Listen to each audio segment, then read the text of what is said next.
My sister and her husband moved in with our parents and were furious when I declined to babysit their children while they intended to unwind. My parents took their side, so I packed up, moved out, and stopped covering their expenses. Freshly graduated with a business degree, I found myself back in the home I grew up in. I'm Anna, 22 years old, and honestly, I hadn't expected to return to my parents' house. But there I was. Thankfully, the job search didn't last long. Within a week, I secured a position at Davidson Marketing, offering a fairly good salary and enticing performance bonuses. That evening, while having Mom's meatloaf, I shared my exciting news. My plan was simple: stay for about 3 months, save some money, and then move into my own place. The clatter of utensils against plates ceased instantly. Mom and Dad exchanged a knowing glance, the kind that always signaled trouble. Moving out. Mom put down her fork. Anna, you know I can only work part-time at the library because of my back issues. Dad cleared his throat. And things at the plant aren't looking great. There are rumors of layoffs. We could really use some help with the bills, Mom added gently. You wouldn't even have to pay rent. It just makes more sense, doesn't it? I stared at my half-eaten meatloaf, feeling cornered. They had a point, sort of, and they were my parents after all. I supposed I could stay a bit longer. After that, life settled into a pattern.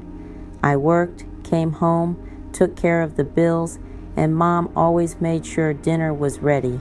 It felt manageable until last weekend when my sister Sarah arrived with her husband Mike and their kids, Emma and Lucas.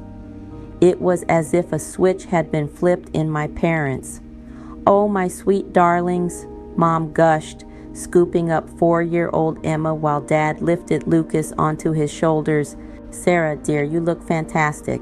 How have you been? Tell us everything." I stood in the doorway, observing as my parents doted on their eldest daughter and her picture-perfect family.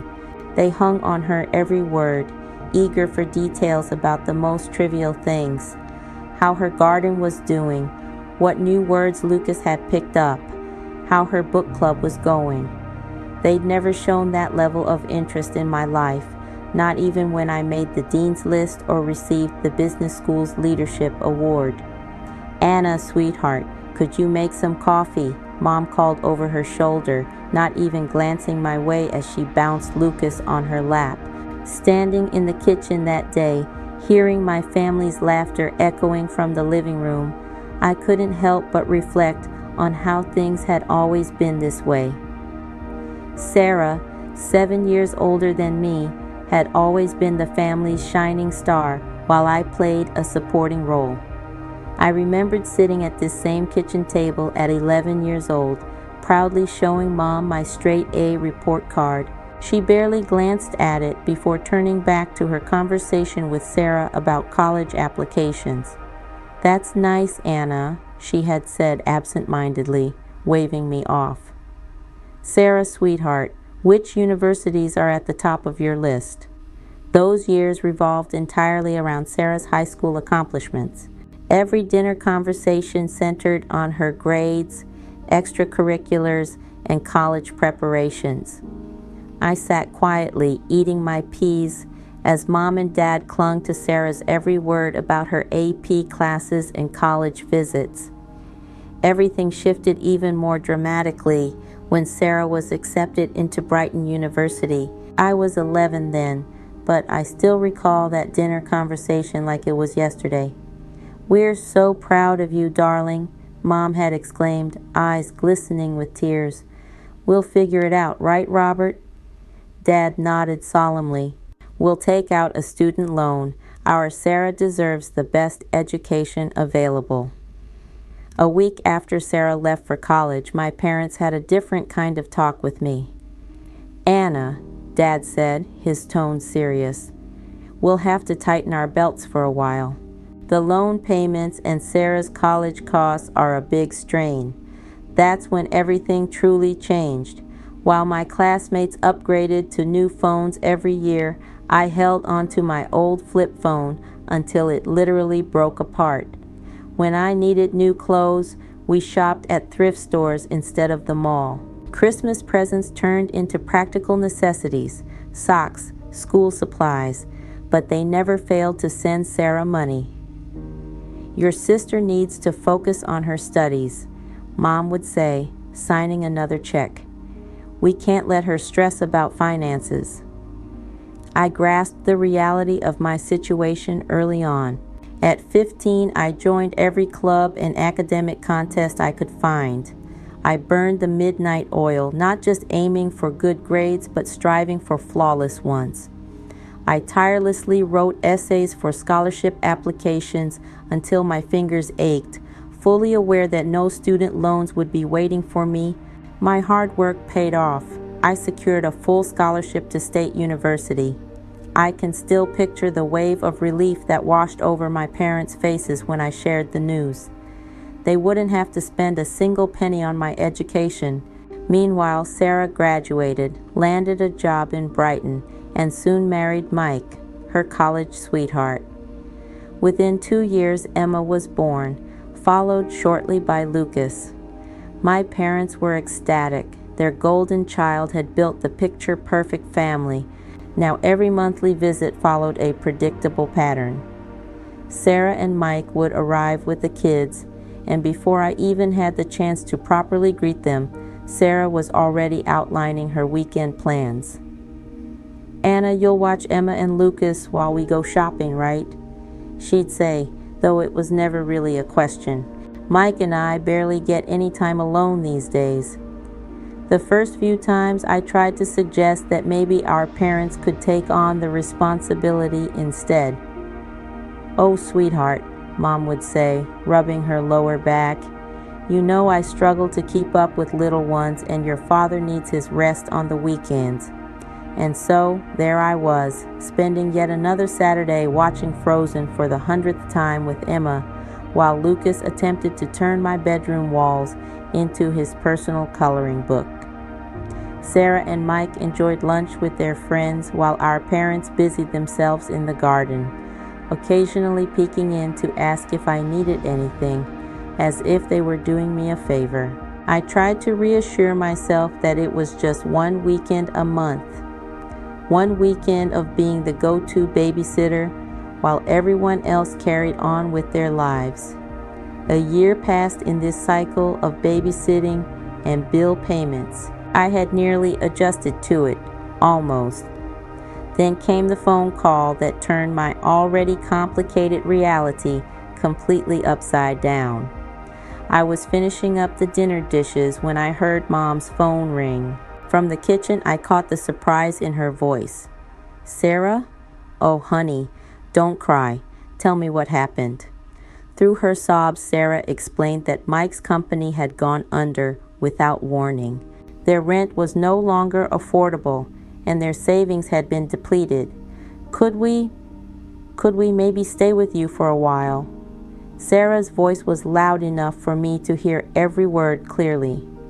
"Of course you can," Mom exclaimed without the slightest hesitation. "We'll make space." My stomach sank. I stepped forward, clearing my throat. If they're moving in, maybe now would be a good time for me to find my own place. You'd have thought I had suggested burning the house down. Mom looked at me like I had lost my mind. "Anna, don't be ridiculous. There's plenty of room for everyone." "We're family," Dad added firmly. "We stick together during tough times." The following weekend, they arrived with 3 carloads of belongings. I spent my Saturday morning relocating my things to what had been the storage room, the tiniest bedroom in the house, barely big enough for a twin bed and a dresser. My old room, twice the size, was now designated as the kids' nursery. They need space to play, I was told. Emma, now 5, and Lucas, 3, treated the entire house as their personal playground. They ran up and down the halls, shrieking with laughter while Sarah blasted the TV at full volume or had lengthy, loud phone calls about how difficult this transition was for her. "Emma Lucas, keep it down," I called out when they barged into my room for the 10th time, scattering my work papers across the floor. "They're just playing, Anna." Sarah dismissed me without even glancing up from her phone. "Don't be such a grump." After work, all I wanted was to unwind in my room, maybe read a book or watch something on my laptop. Instead, I was serenaded by Baby Shark on an endless loop through the paper-thin walls, punctuated by the constant thud of little feet and Sarah's laughter at whatever show she was watching downstairs. Mike spent his days supposedly job hunting, though more often than not, I saw him glued to his phone at the kitchen table, a worried expression on his face. "The job market's rough right now," he'd say whenever someone asked, "but I'm sure something will come up soon." Each night I lay in my cramped bed staring at the ceiling, wondering how I had allowed myself to end up in this situation. Yet, every time I thought about bringing up the idea of moving out again, I remembered my parents' reaction and kept quiet. Then, the first utility bill after Sarah's family moved in hit me like a brick. I stood in the kitchen, staring at the amount, nearly double my usual payments. The water bill alone had soared, not to mention the electricity and heating costs. Checking my bank balance, I realized that my plans of saving for my own place were slipping away. That night at dinner, I decided to address it. "So, about the utility bills," I began, idly pushing food around my plate. "They've nearly doubled since last month. I can't keep covering everything on my own. It's eating up almost my entire paycheck." Sarah's fork clattered against her plate. "Are you seriously complaining about money right now?" she snapped. "When Mike and I have lost everything?" "I'm not complaining," I said, keeping my voice level. "I just think we need to find a fair way to—" "I can't believe how selfish you're being," Sarah interrupted, her voice rising.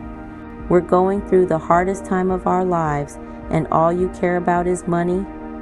"Sarah's right, Anna," Mom chimed in. "Family supports family. That's what we do." Dad gave a solemn nod. "Your sister and Mike need our help right now. This isn't the time to be counting pennies." I stared down at my plate, swallowing the words I truly wanted to say. Fine, forget it. A week later, Mike finally landed a job at an insurance firm. It paid less than his last position, but at least it was something. I thought things might start improving. I was wrong. Sarah began complaining almost immediately. "It's so exhausting being home alone with the kids all day," she'd sigh. "Mike leaves at 8 and doesn't get back until 6. I never get a break." Then it started, small favors at first. "Anna, could you watch the kids for an hour while I run to the store?" "Anna, would you mind keeping an eye on them while I take a shower?" Before I realized it, these tiny requests had snowballed into something far bigger. I'd come home from work to find Sarah already dressed up to go out. "Oh, good, you're home," she'd say, grabbing her purse. "Mike and I have dinner plans. Emma and Lucas already had a snack, but they'll need dinner soon. We'll be back by 10. Weekends turned into my personal nightmare. Every Friday evening, Sarah and Mike would casually announce their plans. A shopping trip, lunch with friends, a movie, leaving me with the kids for hours on end. Conveniently, Mom and Dad started visiting relatives more often, usually disappearing right after Sarah and Mike left. And so, weekend after weekend, I found myself keeping Emma from drawing on the walls, while Lucas threw another tantrum because I'd cut his sandwich the wrong way. Saturdays became a cycle of picking up toys, making mac and cheese, and enduring endless replays of kids' movies. By Sunday night, I'd be drained. The house would be a disaster, and I'd still have to cook dinner for everyone. One evening, after a particularly exhausting weekend of childcare, I finally gathered the courage to speak up at dinner. I need to talk to you all, I said, setting down my fork. I'm really worn out. This whole child care arrangement isn't working for me. Sarah's head jerked up, her eyes narrowing. What do you mean it's not working? Are you saying you don't want to spend time with your own niece and nephew? Mom reached over, patting Sarah's hand reassuringly. Don't worry, sweetheart. This is actually good practice for Anna. She'll need to know how to handle kids when she becomes a mother herself someday. Think of it as training. And just like that, the conversation shifted. Sarah went on about her day, Mom and Dad listening attentively, Mike nodding along. I sat there, invisible once again, pushing my food around my plate. Nothing changed after that. If anything, it got worse. Sarah and Mike seemed to take my complaint as a challenge, finding even more excuses to go out. They'd be standing by the door when I got home from work, car keys in hand. We're meeting friends at that new downtown restaurant, they'd say, already halfway out the door. Kids have had their snack. Thanks, Anna. Weekends became something I dreaded. Every Saturday morning, I woke up with a pit in my stomach, knowing I'd spend the next 2 days watching Paw Patrol and breaking up sibling fights while Sarah and Mike enjoyed their carefree social life. Then one Wednesday, everything changed. I was at my desk at work, struggling to focus on a marketing report despite my exhaustion, when my friend Rachel stopped by my cubicle. Hey, want to do something fun this weekend? She asked, perching on the edge of my desk. A bunch of us are heading to Pine Ridge Ski Resort, just a quick getaway. We leave Saturday morning, come back Sunday night. The slopes are supposed to be perfect right now. For the first time in months, I felt a flicker of excitement. Friday evening, I was in my tiny bedroom packing my duffel bag, actually looking forward to the weekend for once. I had just folded my warmest sweater when Sarah appeared in my doorway. What are you doing? She asked, eyeing my half-packed bag. Packing for a ski trip, I replied, rolling up my thermal socks. Going to Pine Ridge with some friends from work. Sarah's expression darkened. You need to cancel. I looked up, startled by her tone. What? Why would I do that? Because, she said, crossing her arms, Mike and I are going to Aunt Linda's 60th birthday party in Millbrook this weekend. Mom and Dad are coming too. You need to stay here with Emma and Lucas. I couldn't help it. I laughed, actually laughed out loud at the sheer audacity of it all. You're joking, right? I said, folding my ski pants. You can't seriously expect me to cancel my plans just because you failed to tell me about yours. Sarah's face turned red. This isn't funny, Anna. You're being completely unreasonable. No, I said firmly. What's unreasonable is assuming I'll drop everything at a moment's notice to be your personal babysitter again. Sarah's mouth fell open. She stood there speechless before spinning on her heel and storming out of my room. Mom, Dad, Mike. Her voice echoed down the hallway. You won't believe what Anna is doing. I kept packing, my hands shaking slightly with anger. The thunder of approaching footsteps signaled the arrival of the cavalry. My tiny room suddenly felt even smaller as Sarah, Mike, and my parents crowded in. Mom's face had already settled into that all-too-familiar look of disapproval. What's this I hear about you going skiing? She demanded, arms crossed. Exactly what it sounds like, I responded, pulling the zipper closed on my duffel bag. I'm heading to Pine Ridge Resort for the weekend with my friends. You can't, Sarah blurted out. We have Aunt Linda's birthday party. No, I corrected, pausing to look at them. You have Aunt Linda's party.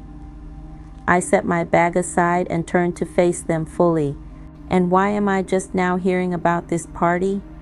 Why wasn't I included in any of the planning? Mom hesitated, looking uneasy for the first time. Sarah, however, jumped in with her usual condescending tone.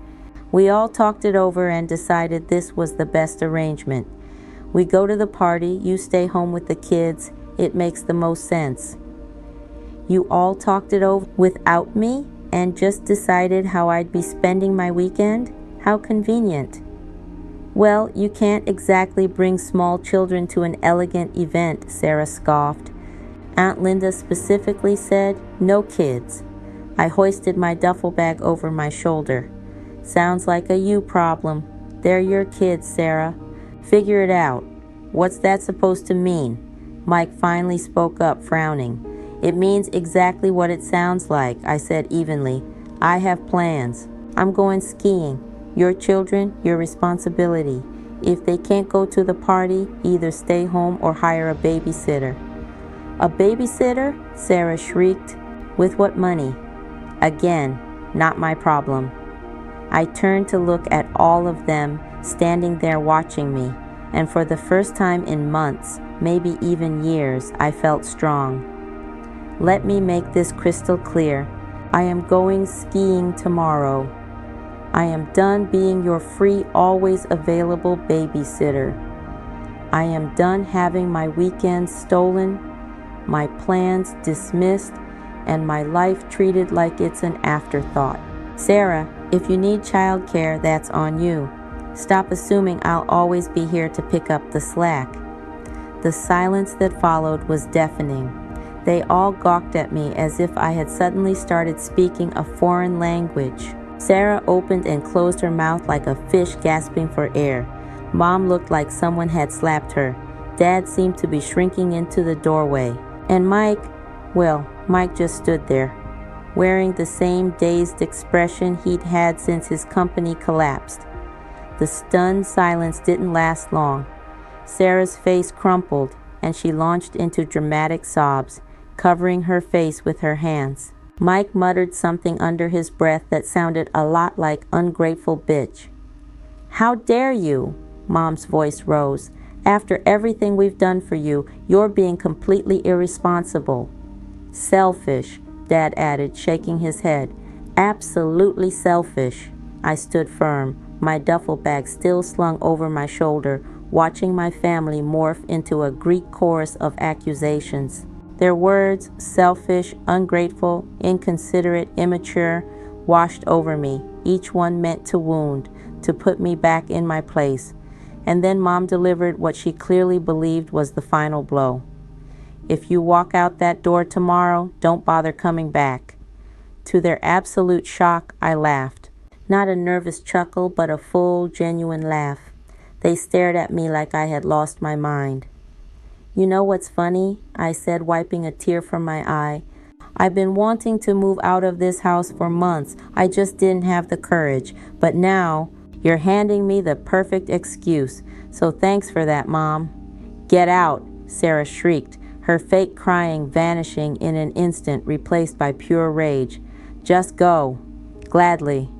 I pulled out my phone and dialed Rachel's number, putting her on speaker just to drive the point home. Hey, Rach, I said casually.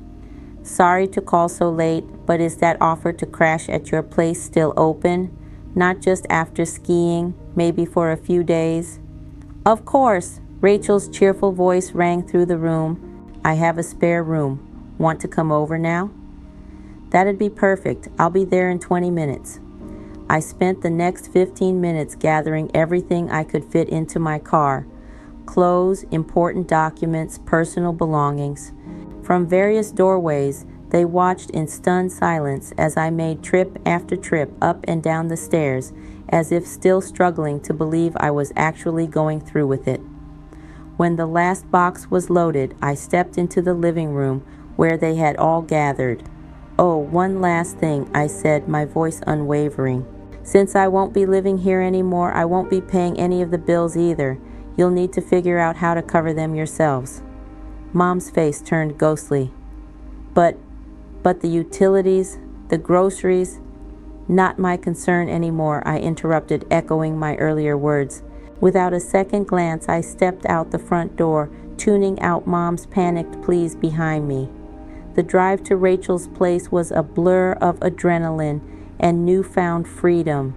My phone wouldn't stop buzzing. Angry texts from Sarah, guilt-ridden essays from Mom, and stern rebukes from Dad. I ignored every single one. The next morning, Rachel and I set off for Pine Ridge Resort as planned. For the first time in ages, I spent an entire weekend doing exactly what I wanted. We skied, we laughed, we sipped hot chocolate by the fire. Not once did I have to worry about anyone else's children or problems. By the time we returned Sunday night, I had already made up my mind. I opened my laptop and started browsing apartments. Without my paycheck being funneled into supporting my family, I could actually afford a decent place of my own. By Wednesday, I had signed a lease for a small but bright one-bedroom in a nice part of town, just 15 minutes from my office. My first week living alone felt like learning to breathe again. Mornings were peaceful. No screaming kids, no blaring TV, no heavy sighs from Mom meant to make me feel guilty. I could make my coffee and actually drink it while it was still hot. Evenings were mine to spend however I wanted. Reading, watching Netflix, simply existing without anyone demanding my time or money. But the messages kept coming. I ignored the calls, but I couldn't help but read the texts. They followed a predictable script. Mom, how could you abandon your family like this? We need you. Sarah, you're so selfish. The kids keep asking where Aunt Anna is. Dad, your mother is very upset. You need to fix this. The messages cycled between guilt trips and accusations, pleas and anger. I read them all but replied to none. My silence drove them insane. They weren't used to not having control over me. A week later, I was lounging on my new couch when Mom's number lit up my screen again. This time I answered. Anna, finally, Mom snapped. I can't believe you ruined our entire weekend. Aunt Linda's party was a disaster because of your selfishness. Sarah and Mike couldn't even attend because you refused to... Stop. My voice was steady. Just stop. I'm done with this, Mom. Silence. I'm done being treated like the family's unpaid labor, I continued. I'm done sacrificing my time, my money, my life for everyone else's convenience. I'm done being expected to foot the bills and babysit while being treated like I don't matter. A long pause stretched between us. When Mom finally spoke again, her tone softened into the syrupy, coaxing voice I knew too well. Honey, I know things haven't been perfect, but we're family. We need you. The bills this month, we're struggling without your help. No, Mom, my voice didn't waver. I'm done. Maybe one day we can have a real relationship again, but it will be on equal terms. No more guilt trips, no more manipulation, no more treating me like an ATM or a built-in babysitter. Until then, I need space to live my own life. Then, without hesitation, I hung up and blocked her number. One by one, I went through my contacts. Mom, Dad, Sarah, even Mike. Blocked. I scrubbed them from my social media, too. It felt both terrifying and exhilarating, like slicing through invisible chains I hadn't realized were holding me back. Maybe someday I'd be open to having my family in my life again. Maybe with enough time and distance, we could rebuild something healthier, something built on mutual respect and boundaries. Or maybe we wouldn't. Either way, I was done sacrificing my happiness to meet their endless demands. Thank you for watching. Don't forget to subscribe and hit that notification bell so you don't miss any of our shocking real-life stories.